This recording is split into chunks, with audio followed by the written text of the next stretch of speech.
Hi guys, welcome back with me again in this channel. So on today's video I'm going to show you how you can create this cute double buns hair in avatar wall.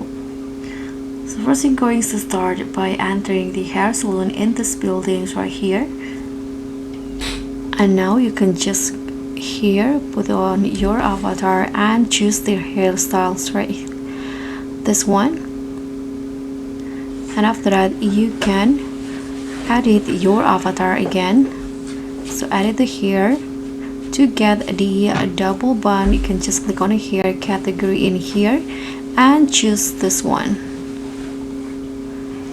You can use that one, or let's see if there's any other options.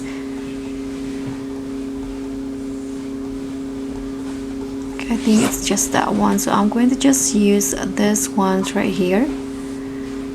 And you can go back to the hair salon to change the color. So in here you can just choose the hairspray and choose the color that you want for the hair.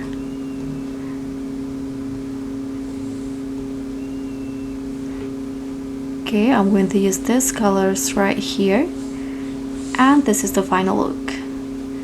So that's pretty much all. Thank you so much for watching. Don't forget to like, comment and subscribe. Also click on the thanks. I'll see you in the next tutorial.